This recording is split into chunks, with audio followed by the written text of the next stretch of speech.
Suatu pagi di Jakarta, di tengah riuhnya berita ekonomi dan politik yang bergulir, sebuah nama tiba-tiba mencuri perhatian: Pertamina. Sebuah laporan investigasi yang diterbitkan oleh Komisi Pemberantasan Korupsi (KPK) membongkar skandal yang belum pernah terbayangkan sebelumnya.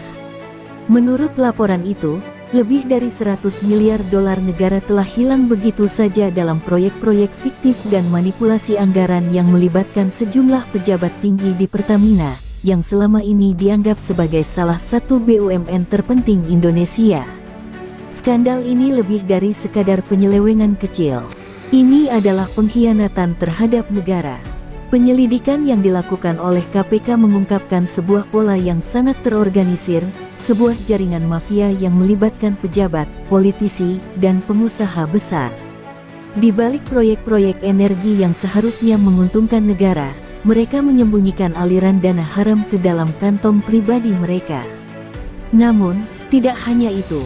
Beberapa nama yang seharusnya dianggap sebagai pahlawan pembangunan kini terlibat dalam permainan busuk ini.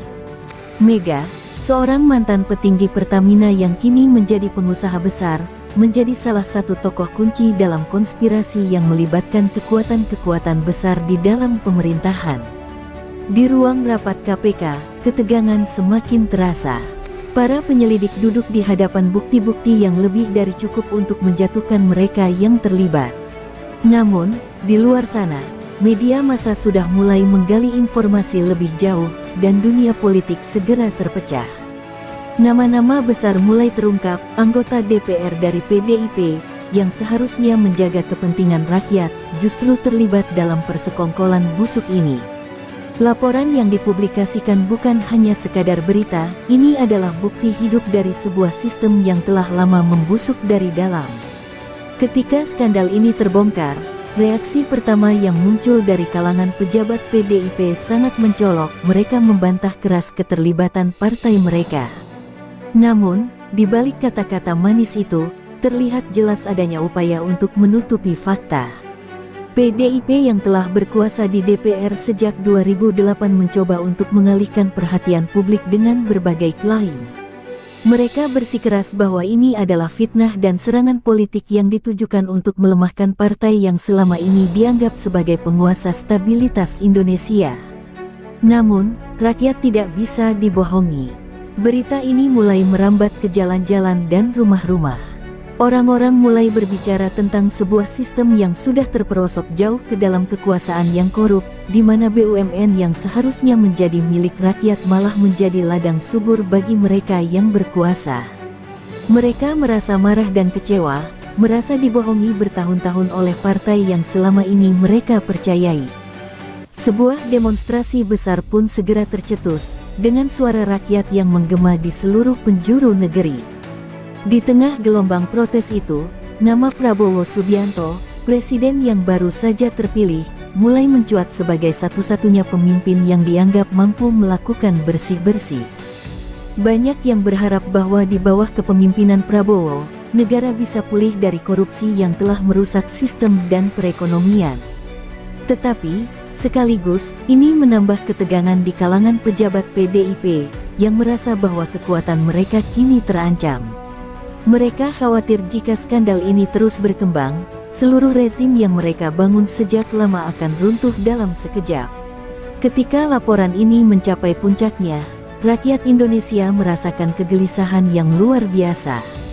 Mereka tidak lagi percaya dengan janji-janji kosong yang telah dikeluarkan oleh pemerintah sebelumnya. Mereka bertanya-tanya, apakah negara ini bisa diselamatkan? Bagaimana mungkin sebuah BUMN yang seharusnya mensejahterakan rakyat, justru menjadi sarang dari para pemangsa uang negara?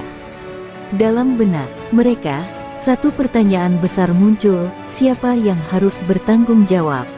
Akhirnya, saat laporan itu dibaca di ruang sidang KPK dan media televisi menyiarkan langsung perkembangan kasus ini, sebuah nama yang paling mencolok muncul.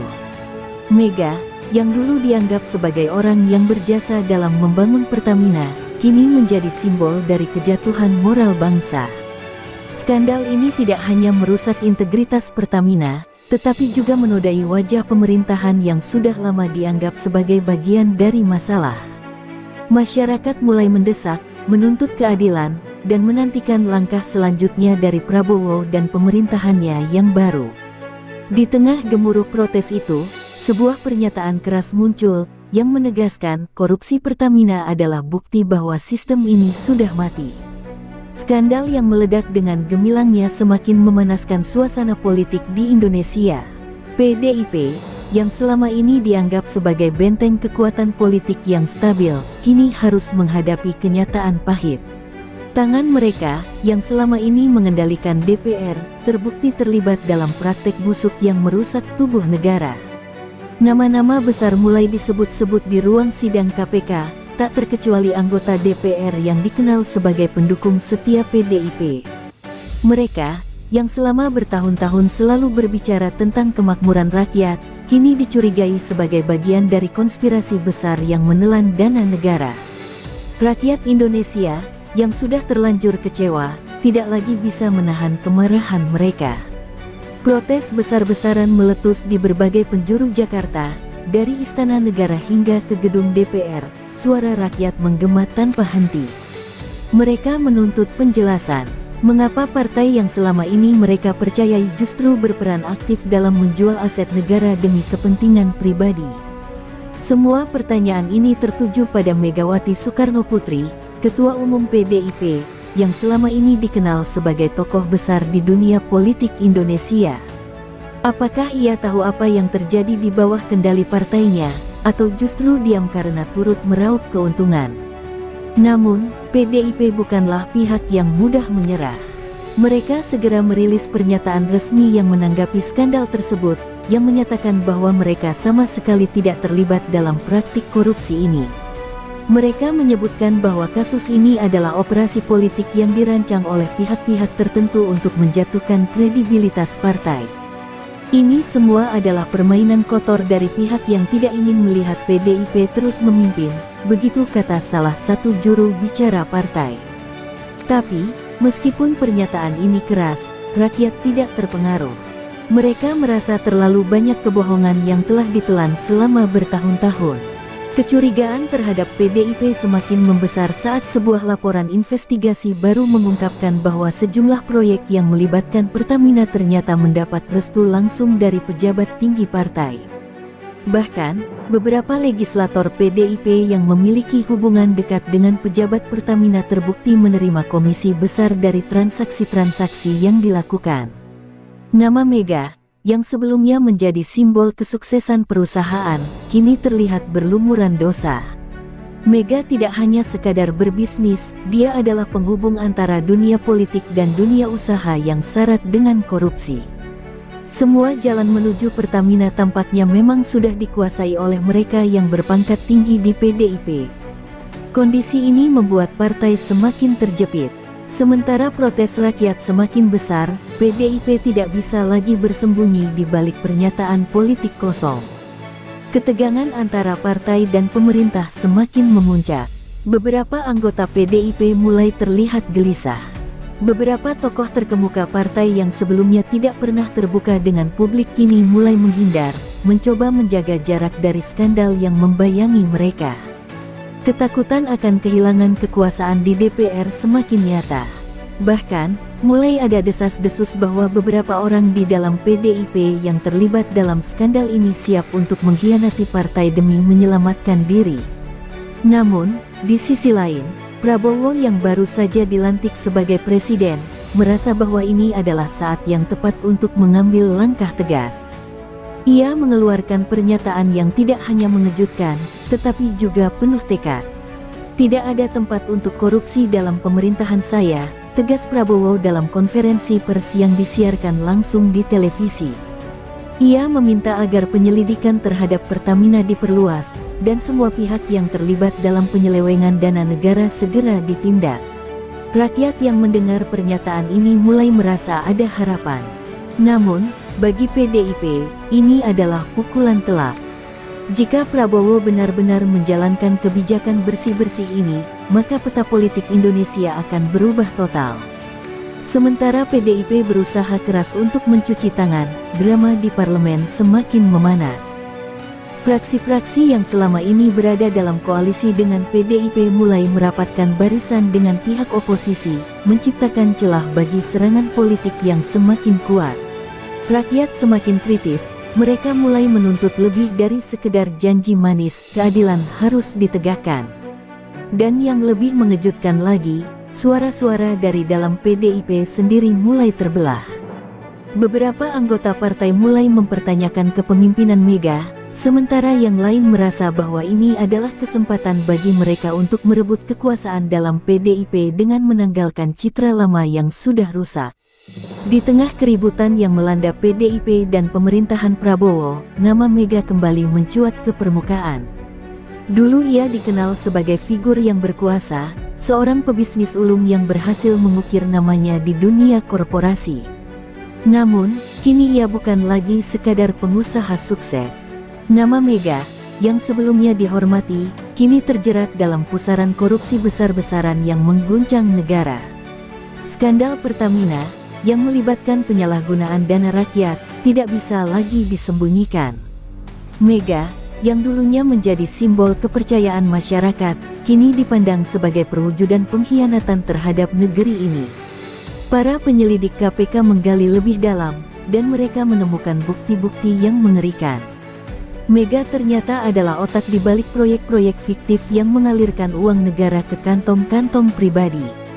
Melalui jalur politik yang begitu erat, ia berhasil mengendalikan hampir seluruh rantai pasokan energi negara. Dengan menggunakan pengaruhnya di PDIP, Mega memanfaatkan jaringan politik untuk memastikan bahwa proyek-proyek yang melibatkan Pertamina akan terus menguntungkan dirinya dan kelompok bisnisnya. Dengan manipulasi anggaran dan pemalsuan dokumen, ia membuat seolah-olah proyek-proyek tersebut menguntungkan negara, padahal sebaliknya. Ketika berita tentang Mega mulai menyebar, banyak pihak yang terkejut. Di kalangan elit politik, nama Mega tidak hanya dikenal sebagai pengusaha, tetapi juga sebagai pemain politik yang kuat. Ia sering muncul di belakang layar, mengatur berbagai kesepakatan yang melibatkan pejabat-pejabat tinggi, termasuk di dalam pemerintahan dan DPR. Bahkan beberapa tokoh PDIP yang selama ini selalu membela dirinya, kini mulai meragukan loyalitas Mega terhadap partai. Mereka merasa ditinggalkan oleh seorang tokoh yang pernah mereka anggap sebagai penjaga kestabilan. Mereka mulai bertanya, apakah Mega benar-benar berada di pihak mereka, ataukah ia telah memilih untuk mementingkan dirinya sendiri. Prabowo, yang semakin terpojok dengan tekanan dari publik dan protes yang meluas, akhirnya memutuskan untuk membuka seluruh kebenaran. Ia memerintahkan KPK untuk mempercepat investigasi terhadap mega konspirator yang selama ini berada di luar jangkauan hukum. Dalam sebuah wawancara televisi yang ditayangkan secara langsung, Prabowo menyatakan dengan tegas, siapapun yang terlibat dalam perampokan uang negara tidak akan lolos dari hukum. Ia menegaskan bahwa korupsi di tubuh BUMN adalah bentuk pengkhianatan terbesar terhadap rakyat Indonesia, dan tidak ada kompromi dalam hal ini. Namun, di balik kata-kata tegas itu, ada kekhawatiran besar yang menggelayuti pemerintahan Prabowo. Ia tahu bahwa semakin dalam penyelidikan ini berjalan, semakin banyak nama besar yang akan terungkap, dan salah satunya adalah Mega. Sementara itu, Mega, yang selama ini berada di balik bayang-bayang kekuasaan, mulai merasakan bahwa jaringannya mulai tererosi. Setelah kabar buruk itu menyebar, ia tidak lagi bisa tidur nyenyak. Bisnisnya mulai terancam, dan para mitra yang selama ini bergantung padanya mulai menjauh. Mereka takut bahwa keterlibatan Mega dalam skandal ini akan merusak reputasi mereka. Untuk pertama kalinya dalam hidupnya, Mega merasakan ketakutan yang luar biasa. Ia menyadari bahwa ia tidak lagi dilindungi oleh kekuasaan PDIP yang dulu selalu memayunginya. Bahkan, beberapa tokoh senior dalam partai mulai menyarankan agar ia segera mengundurkan diri untuk menghindari lebih banyak kehancuran. Namun, Mega bukanlah orang yang mudah menyerah. Dalam kegelisahannya, ia mulai mengatur gerakan balik. Menggunakan jalur bisnisnya, ia mencoba merayu beberapa tokoh politik untuk membelanya. Beberapa dari mereka, yang masih setia kepada PDIP, mulai menghubungi pihak-pihak dalam pemerintahan untuk menyusun strategi. Mereka menawarkan jalan keluar, yakni dengan menggulingkan sebagian dari pemerintahan Prabowo yang dianggap terlalu keras dalam menghadapi skandal ini. Mega tahu betul bahwa meskipun ia kini terpojok, kekuatannya di dunia politik dan bisnis belum sepenuhnya runtuh. Ia masih memiliki banyak kartu truf yang bisa ia mainkan. Di luar itu, ketegangan semakin tinggi. Rakyat Indonesia mulai menyuarakan keinginan mereka untuk melihat Mega diadili. Media sosial dipenuhi dengan tagar-tagar Mega harus diadili dan tagar bersihkan Pertamina. Masyarakat semakin menuntut agar semua yang terlibat dalam skandal ini, termasuk Mega, diproses secara hukum. Tekanan terhadap Prabowo untuk segera bertindak semakin besar. Namun, di balik semua drama ini, ada satu pertanyaan yang terus menghantui, apakah Mega akan berhasil menghindari keadilan sekali lagi? Akankah ia mampu membalikkan keadaan dengan permainan politiknya yang licik, atau akankah kali ini rakyat benar-benar mendapatkan keadilan yang selama ini mereka perjuangkan? Setelah beberapa hari penuh dengan ketegangan, Mega mulai merancang strategi balik yang sangat cermat. Ia sadar bahwa dalam kondisi seperti ini, perlawanan frontal terhadap Prabowo dan pemerintahannya akan sia-sia. Oleh karena itu, ia memutuskan untuk memainkan permainan politik yang lebih halus dan licik. Dengan menggunakan pengaruhnya yang masih besar di kalangan beberapa pejabat tinggi, ia mulai menjalin komunikasi dengan mereka yang merasa terancam oleh pemerintahan Prabowo. Beberapa tokoh senior di PDIP, yang merasa bahwa partainya semakin terpojok, mulai menawarkan dukungan mereka untuk Mega, dengan syarat Mega mampu memberikan mereka jalan keluar dari tekanan politik yang semakin besar. Dalam langkah pertamanya, Mega mulai merundingkan kesepakatan dengan pihak-pihak dalam DPR yang selama ini mendukung PDIP. Ia tahu betul bahwa jika ia bisa mengendalikan fraksi-fraksi di DPR, maka ia bisa mempengaruhi keputusan-keputusan penting yang akan mengarah pada permainan kekuasaan. Mereka berjanji akan memberikan dukungan penuh terhadap pemerintah Prabowo, namun dengan imbalan Mega yang memberikan mereka hak istimewa dalam kebijakan-kebijakan ekonomi dan energi. Mega tahu bahwa dalam politik Indonesia, siapa yang menguasai sumber daya energi akan memiliki kekuatan yang luar biasa. Jadi, ia mulai merencanakan untuk kembali mengendalikan sektor energi dengan cara yang sangat licik, dengan menciptakan kesan bahwa ia adalah satu-satunya yang bisa menyelamatkan perekonomian negara. Sementara itu, tekanan terhadap pemerintah Prabowo semakin besar. Di setiap sudut kota, demonstrasi makin membesar. Rakyat yang sudah lama merasa terzalimi oleh sistem yang korup, kini tidak tinggal diam. Mereka menuntut agar Mega dan seluruh jajaran yang terlibat dalam skandal ini diadili. Di gedung DPR, beberapa anggota parlemen mulai merapatkan barisan dengan pihak oposisi, yang merasa bahwa mereka dapat menggunakan momentum ini untuk menggulingkan pemerintah yang baru saja dibentuk. Fraksi-fraksi PDIP yang masih setia kepada Mega berusaha menyusun langkah-langkah politik untuk menggoyang kekuasaan Prabowo, yang mereka anggap terlalu berani dalam memberantas korupsi. Namun, langkah Mega untuk membalikkan keadaan bukan tanpa risiko. Salah satu manuver paling berani yang ia lakukan adalah dengan menghubungi beberapa pengusaha besar yang memiliki pengaruh di luar negeri.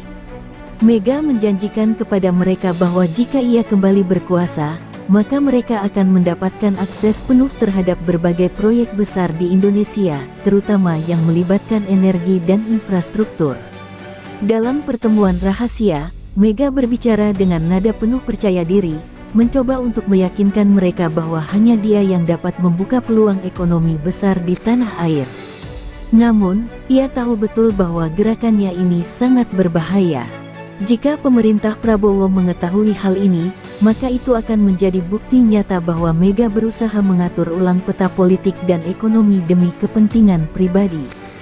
Di sisi lain, Prabowo, yang semakin terjebak dalam pusaran politik ini, mulai merasa tertekan. Ia tidak bisa terus membiarkan Mega bebas bergerak. Dalam beberapa rapat terbatas di istana, Prabowo mulai merancang strategi besar untuk menghadapi manuver-manuver licik Mega. Ia tahu bahwa hanya dengan menggulingkan seluruh sistem yang mendukung korupsi di Indonesia, ia bisa mengembalikan kepercayaan rakyat. Namun, langkah ini tidak mudah. Dalam beberapa kali pertemuan dengan para penasihatnya, Prabowo menyadari bahwa PDIP, dengan seluruh jaringan yang telah mereka bangun sejak lama, tidak akan mudah dirobohkan begitu saja. Dalam keadaan seperti ini, Prabowo juga harus memikirkan masa depan koalisi yang sudah rapuh. Namun, di luar istana dan ruang-ruang politik, rakyat Indonesia tidak pernah berhenti bergerak. Aksi-aksi protes semakin besar, dan semakin banyak suara yang menyerukan keadilan untuk Pertamina dan seluruh sektor BUMN yang telah lama dirusak oleh para pejabat. Mereka menuntut agar Mega dan seluruh pihak yang terlibat dihukum setimpal dengan perbuatan mereka. Seiring berjalannya waktu, semakin banyak data dan fakta baru yang mengarah pada keterlibatan para tokoh penting di PDIP dan pemerintahan sebelumnya. Keinginan rakyat untuk melihat keadilan ditegakkan semakin kuat. Jika Mega ingin kembali ke puncak kekuasaan, ia harus bisa mengendalikan gelombang perlawanan rakyat yang semakin tak terbendung ini. Namun, apa yang tidak mereka ketahui adalah bahwa di balik semua ini, Mega sudah merancang langkah jitu berikutnya.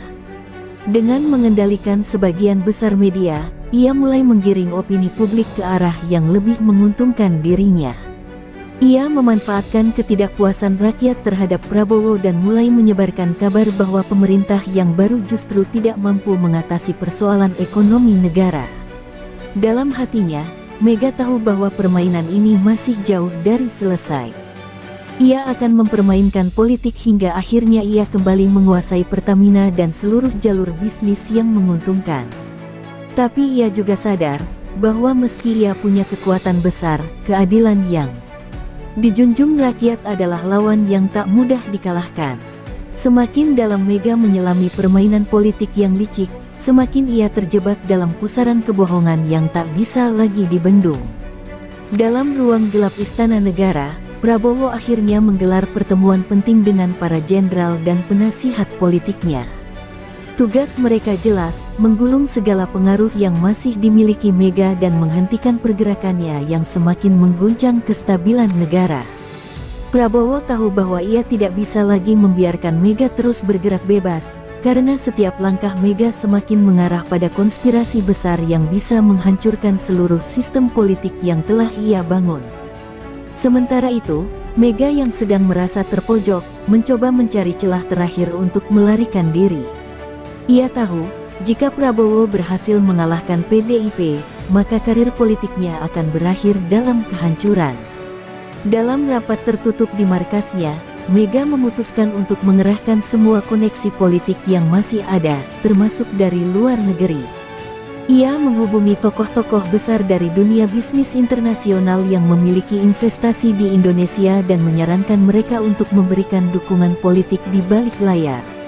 Mega tidak hanya mengandalkan kekuatan PDIP, tetapi juga memanfaatkan jaringan global untuk memanipulasi opini publik dan mempengaruhi keputusan-keputusan besar dalam pemerintahan. Namun, di balik layar, perang politik yang terjadi di DPR semakin intens.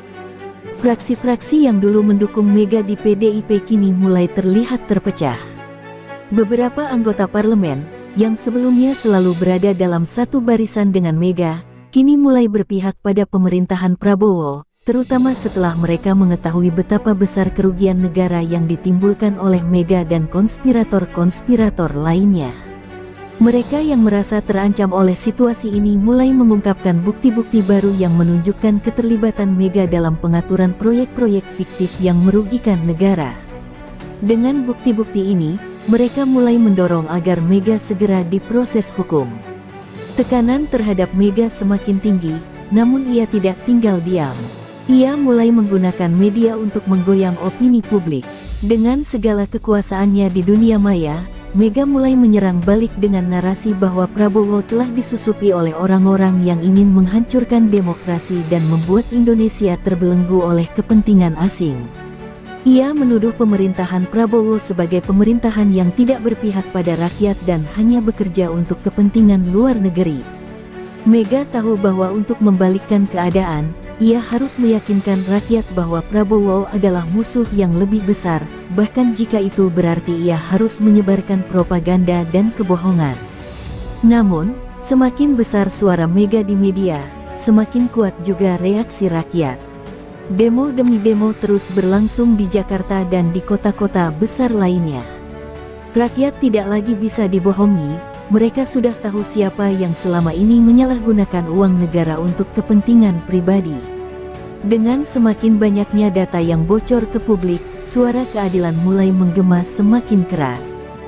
Dari media sosial hingga perbincangan di warung kopi, rakyat semakin percaya bahwa Mega adalah simbol dari semua korupsi yang merajalela di tubuh pemerintah dan BUMN.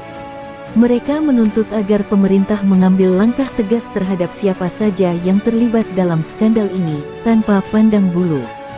Namun, di luar pertempuran di dunia maya dan jalanan, Prabowo merasa bahwa ini adalah saat yang menentukan. Ia memutuskan untuk mengambil langkah drastis. Dalam sebuah sidang terbuka yang dipimpin oleh KPK, Prabowo dengan tegas menyatakan bahwa ia akan mengusulkan pencabutan kekebalan hukum bagi semua pejabat yang terlibat dalam skandal Pertamina. Ini adalah langkah yang sangat berisiko, karena berarti akan ada perlawanan sengit dari kalangan partai dan beberapa tokoh penting yang masih setia kepada Mega. Tetapi bagi Prabowo, ini adalah waktu untuk menunjukkan pada rakyat bahwa ia benar-benar berdiri di pihak mereka dan siap membersihkan Indonesia dari segala bentuk korupsi. Ketegangan di parlemen semakin memuncak.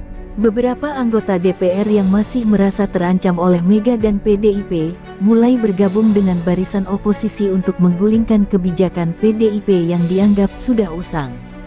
Di saat yang sama, sejumlah tokoh PDIP yang melihat perubahan arah ini mulai merasa tidak nyaman.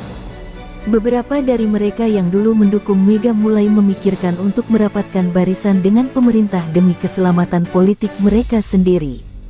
Di sini, perpecahan dalam PDIP terlihat sangat jelas, dan pertanyaan besar pun muncul, akankah PDIP bisa bertahan dengan Mega sebagai pemimpin mereka, atau akankah partai ini terpecah belah akibat krisis besar ini? Sementara itu, Mega, yang tahu bahwa pertarungan ini semakin berat, memutuskan untuk melakukan serangan balik besar-besaran. Ia tahu bahwa jika ia ingin tetap bertahan, ia harus menyusun kekuatan dengan lebih cerdik dan licik. Dan pada saat yang sama, ia juga harus menghadapi kenyataan pahit bahwa perlawanan rakyat sudah semakin tak terbendung. Mega berada di ambang kehancuran. Segala usaha yang ia lakukan untuk memperlambat penangkapan dirinya hanya semakin memperburuk keadaan. Sementara itu, di luar sana, gelombang protes yang terus mengguncang jalanan Jakarta tidak pernah mereda. Rakyat yang kini bersatu dalam seruan keadilan menginginkan pertanggungjawaban dari semua pihak yang telah mencuri hak mereka. Semua mata tertuju pada Mega, dan bagi sebagian orang, ia adalah wajah dari seluruh ketidakadilan yang terjadi di tubuh negara ini. Setiap kali ia muncul di layar televisi, desakan untuk memenjarakan raksasa korup ini semakin kuat. Prabowo, yang sudah cukup lama menahan amarahnya, akhirnya memutuskan untuk bertindak dengan tegas. Dalam pertemuan yang berlangsung di istana, dengan wajah yang serius dan suara penuh kekesalan, ia mengumumkan bahwa Mega akan segera diperiksa dan diadili. Namun, ia juga tahu bahwa keputusan ini tidak akan mudah. PDIP, partai yang dulu memberikan Mega kekuatan, kini berada dalam keadaan yang sangat rapuh. Jika Prabowo benar-benar membongkar abis skandal ini, bukan hanya Mega yang akan jatuh, tetapi juga seluruh perangkat partai yang selama ini mendukung sistem korup tersebut. Langkah ini bisa memicu perpecahan besar dalam tubuh PDIP dan bahkan bisa mengguncang kestabilan politik negara. Sementara itu, Mega yang sedang berada di luar negeri untuk menghindari sorotan publik, tahu betul bahwa ia tidak bisa terus melarikan diri. Meskipun ia memiliki banyak pengaruh di dunia bisnis internasional, kekuatan yang ada di Indonesia semakin mengepungnya. Setiap langkahnya kini diawasi ketat oleh KPK dan intelijen negara. Ia menyadari bahwa jalan keluar yang paling aman bagi dirinya adalah bermain trik terakhir, menciptakan perpecahan besar di dalam tubuh pemerintahan Prabowo. Mega mulai menghubungi beberapa tokoh di luar negeri yang memiliki kepentingan bisnis di Indonesia dan menyarankan mereka untuk menekan pemerintah Prabowo, mengancam dengan potensi kerugian investasi yang besar jika skandal ini tidak ditangani dengan bijaksana. Namun, meskipun Mega berusaha keras untuk memanipulasi opini internasional, ia tidak bisa menghindari kenyataan bahwa tekanan dari rakyat semakin kuat. Di Indonesia, media sosial dipenuhi dengan tagar-tagar Mega tersangka dan tagar Mega harus dihukum. Orang-orang di jalanan bahkan mulai memanggilnya dengan julukan Raja Koruptor, dan bagi banyak orang, Mega telah menjadi simbol dari pengkhianatan terbesar terhadap bangsa ini. Rakyat yang sudah begitu lama merasa dikhianati oleh elit politik kini bersatu untuk menuntut agar Mega segera diadili. Tidak ada lagi ruang bagi Mega untuk bersembunyi, dan semakin hari, semakin sedikit orang yang bersedia mendukungnya. Dalam rapat penting yang digelar di Istana Negara, Prabowo menyatakan bahwa langkah pertama yang akan diambil adalah memperkuat kerjasama dengan KPK dan lembaga-lembaga hukum lainnya untuk melakukan penangkapan terhadap Mega. Namun, Prabowo juga menyadari bahwa perjuangan ini belum selesai. Jika Mega berhasil melarikan diri, maka ia bisa menjadi martir politik yang akan digunakan untuk menyerang pemerintah. Prabowo tahu bahwa dengan skandal sebesar ini, ia harus siap menghadapi serangan besar dari dalam negeri dan luar negeri. Tekanan semakin besar, tetapi Prabowo bertekad untuk membongkar korupsi hingga akar-akarnya. Di tengah tekanan tersebut, keputusan sidang terbuka yang dijadwalkan semakin mendekat.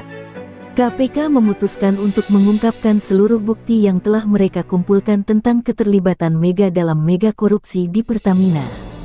Di ruang sidang, para penyidik menyajikan bukti-bukti tak terbantahkan tentang aliran dana yang mengalir ke kantong pribadi Mega, dan bagaimana ia mengatur proyek-proyek energi besar untuk menguntungkan diri sendiri dan kelompoknya.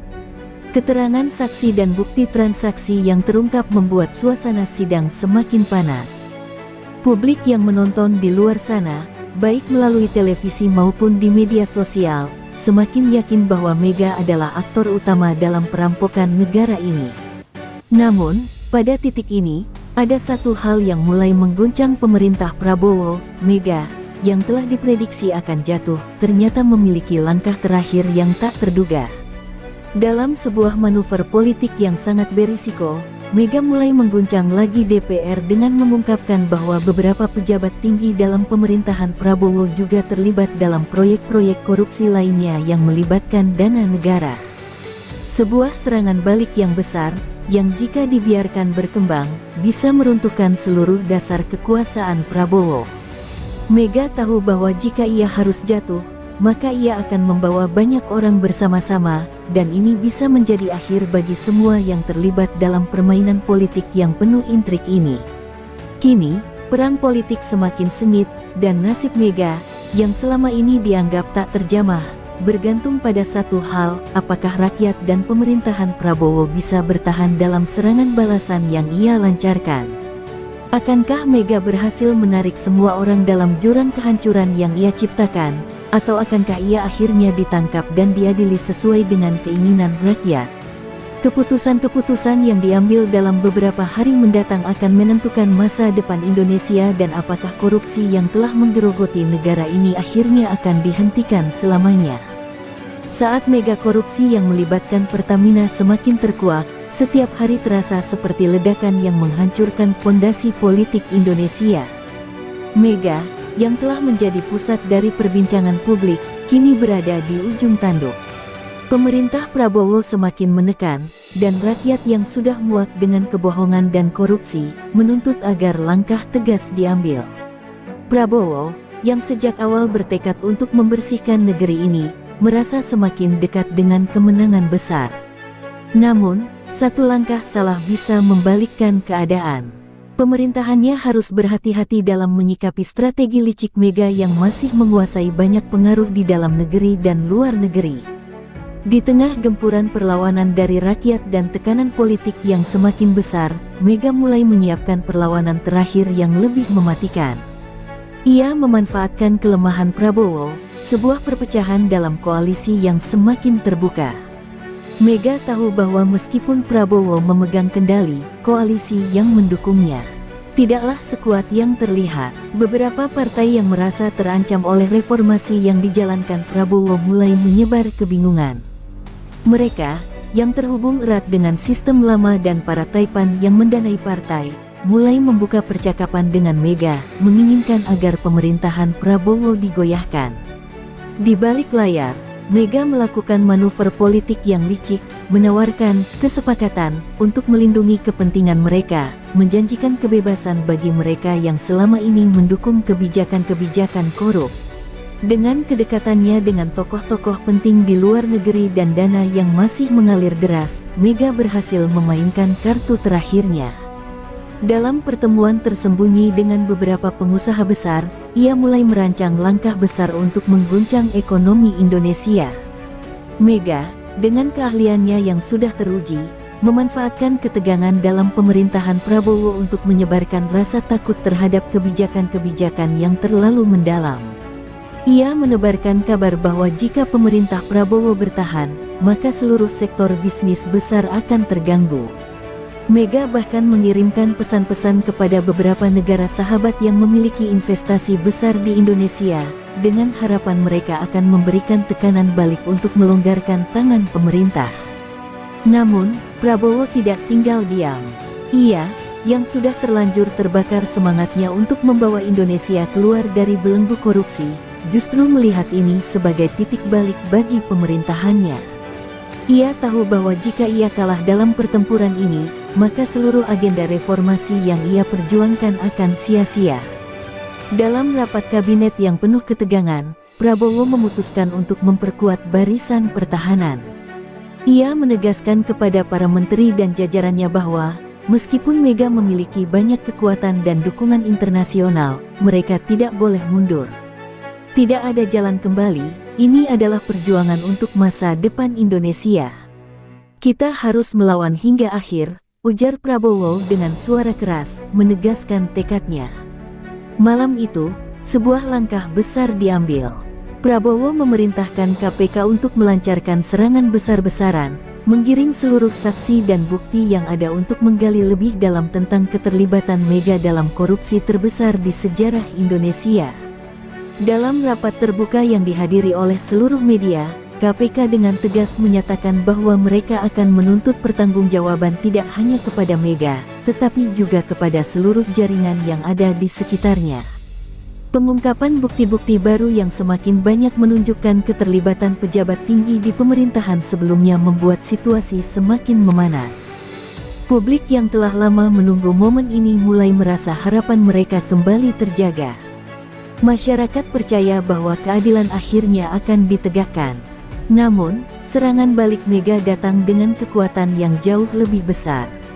Dalam beberapa hari setelah pernyataan KPK, sebuah kebocoran besar terjadi. Data yang sangat sensitif mengenai transaksi-transaksi keuangan besar yang melibatkan pejabat-pejabat tinggi dalam pemerintahan Prabowo bocor ke media. Bukti yang disodorkan oleh Mega, yang disokong oleh sejumlah pihak yang dekat dengan dunia bisnis internasional, menunjukkan bahwa beberapa menteri di kabinet Prabowo juga terlibat dalam aliran dana korupsi yang sangat besar.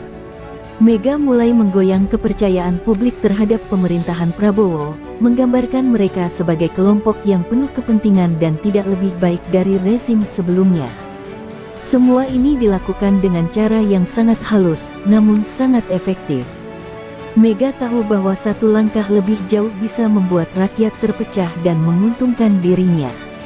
Di Jakarta, suasana semakin tegang. Demo yang semula hanya terjadi di beberapa titik, kini menjalar ke seluruh Indonesia. Ribuan rakyat turun ke jalan, meneriakkan nama Mega dan menuntut agar seluruh pemerintahan di bawah Prabowo dibersihkan. Mereka meminta lebih dari sekadar pengadilan Mega, mereka menginginkan keadilan bagi semua pihak yang terlibat dalam korupsi. Dalam keadaan ini, Prabowo terpojok.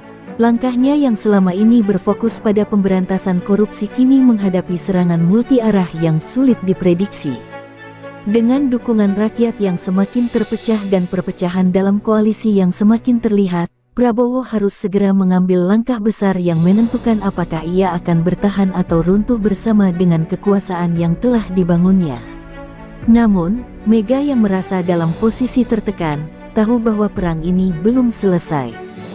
Serangan-serangan yang ia lancarkan mungkin telah menggoyahkan pemerintah Prabowo, namun ia masih harus menghadapi kenyataan pahit, rakyat Indonesia sudah terlalu lama terhina. Ia menyadari bahwa jika ia terus bertahan, maka ia harus mengorbankan banyak pihak. Dan jika ia jatuh, bukan hanya nama baiknya, tetapi juga seluruh jaringannya akan ikut runtuh. Apa yang akan terjadi pada akhirnya? Akankah Mega berhasil merebut kembali kekuasaannya? Atau akankah akhirnya keadilan akan memenangkan pertarungan ini? Dalam ketegangan yang semakin memuncak, Jakarta menjadi arena pertarungan antara dua kekuatan besar, Mega dan Prabowo. Di satu sisi, Prabowo yang kini dikelilingi oleh para pembantu setianya merasa bahwa ini adalah saat penentuan. Ia tak bisa mundur. Di sisi lain, Mega, dengan sisa-sisa kekuatannya, berusaha membalikkan keadaan, meskipun langkah-langkahnya semakin terdesak. Rakyat yang sudah jengah dengan janji-janji kosong dan korupsi yang mengakar di tubuh negara, kini semakin gelisah. Mereka menuntut perubahan nyata, dan mereka ingin melihat siapa yang akan keluar sebagai pemenang dalam pertempuran politik terbesar dalam sejarah Indonesia. Prabowo, dengan strategi yang lebih matang, akhirnya memutuskan untuk membongkar kedok Mega secara total. Dalam sebuah pidato yang disiarkan langsung ke seluruh penjuru negeri, Prabowo mengungkapkan bukti-bukti tak terbantahkan tentang korupsi besar yang dilakukan oleh Mega dan jaringan orang-orang yang selama ini mengendalikan BUMN untuk kepentingan pribadi. Tidak hanya Mega yang harus bertanggung jawab, ujar Prabowo dengan suara penuh ketegasan.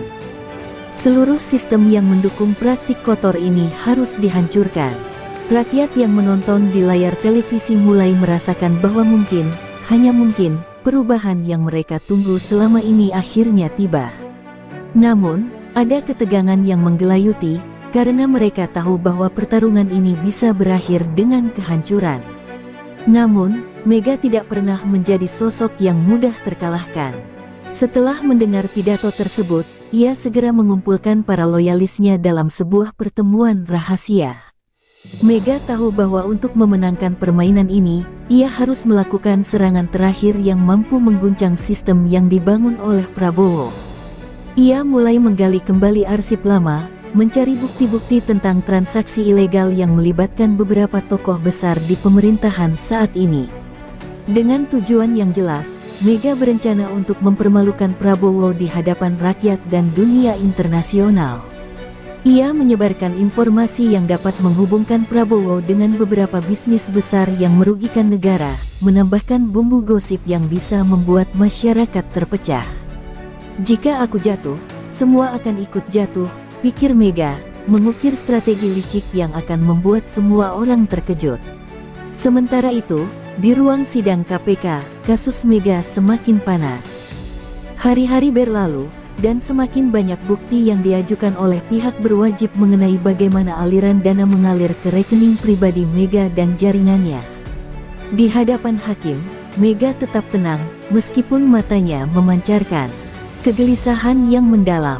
Semua yang terungkap hanya semakin memperburuk posisi politiknya. Keterlibatan politisi besar dalam proyek-proyek korup yang diungkap KPK memaksa beberapa anggota legislatif yang selama ini bersekutu dengannya untuk mulai menarik diri. Mereka merasa bahwa masa depan mereka terancam jika mereka tetap berada di pihak Mega. Dengan mundurnya dukungan dari dalam, Mega merasa semakin terisolasi. Namun, tidak semua harapan Mega telah padam.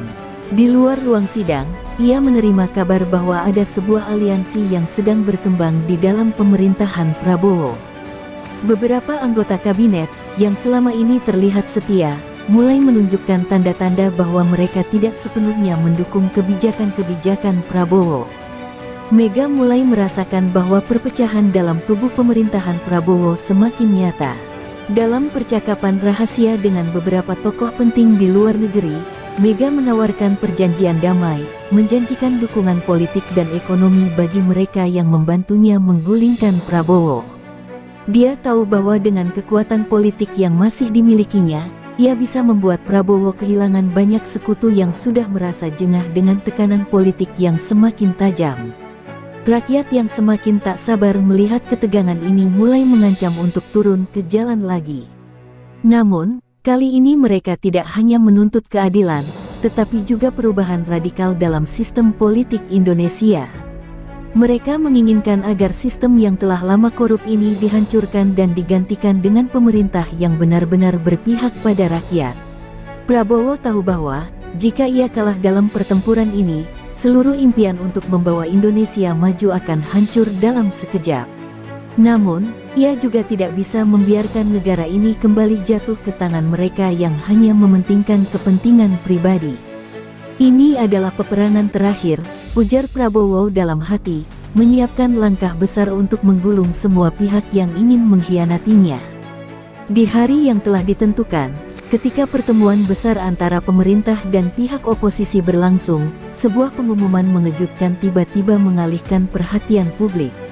Mega, dalam sebuah pernyataan yang disiarkan langsung, mengumumkan bahwa ia akan mundur dari semua jabatan politiknya. Namun, dengan penuh keyakinan, ia menegaskan bahwa Prabowo tidak lebih baik darinya.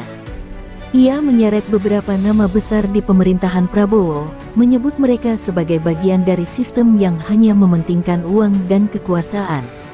Rakyat yang terkejut dengan langkah ini merasa terpecah, sebagian berpihak pada Mega, sebagian lainnya tetap percaya pada janji-janji reformasi Prabowo. Namun, ada satu hal yang pasti, pertarungan ini belum berakhir. Dalam kehancuran yang menanti, masa depan Indonesia masih digantungkan pada siapa yang bisa